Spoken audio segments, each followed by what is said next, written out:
Bakit mo binubuksan? Uy!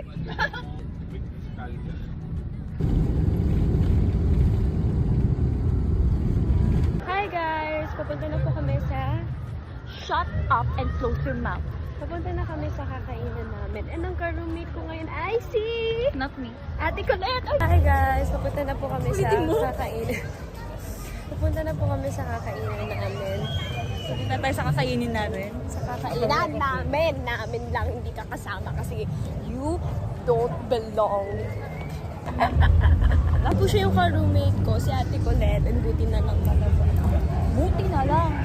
Pero siya yung ka-roommate ko sa Iloilo. Sige namin. Together!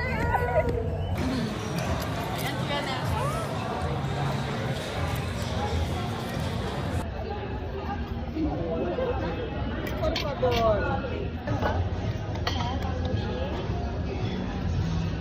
Dito po. Stop!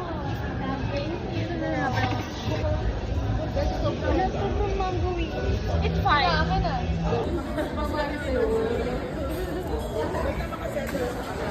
Stop it.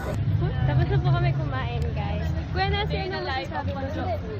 Tanungin mo muna si Gwen kung masaya ko. Vlogger. Ay, hindi yan, hindi yan. Bakit masaya ka? Sobra. Masaya ka, Jenny. Ay, hindi naman yung pa-freckles niya, no? Hi! We're here sa room! And we're here sa room! So, pagpasok niyo, makikita niyo, yung closet namin ni She. Actually, pinagawa namin to na dalawa talaga sila para equal kami. Kasi twins kami, so dapat kung ano yung meron siya, meron din ako.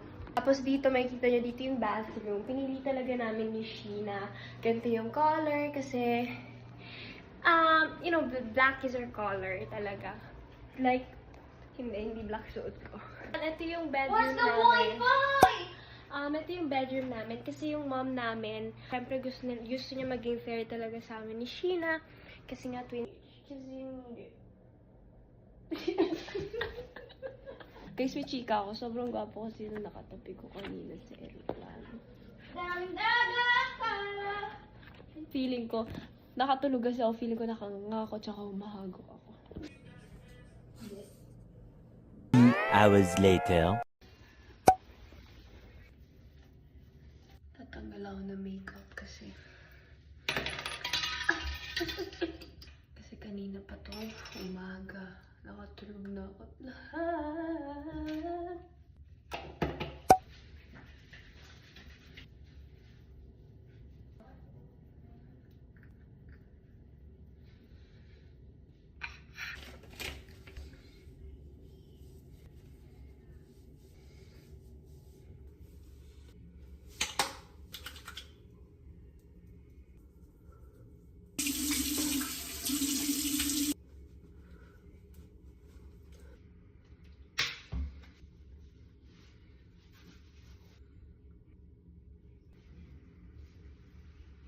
Kanina nag-shoot siya. Nakakat kasi na full storage. Hi guys! Doon na kami kumain ng dinner. Mag-shower na kami. Ulas na yun, sila mauna. Ikaw na! Natamad ako, wala ka na. Grabe ba? Tingnan niyo naman si Sheena na nag-shower siya. Bini yung patugtog niya. Lagi. Naririnig niyo ba? Babasa muna tayo ng Safe Skies! Anyways, good night. See you tomorrow.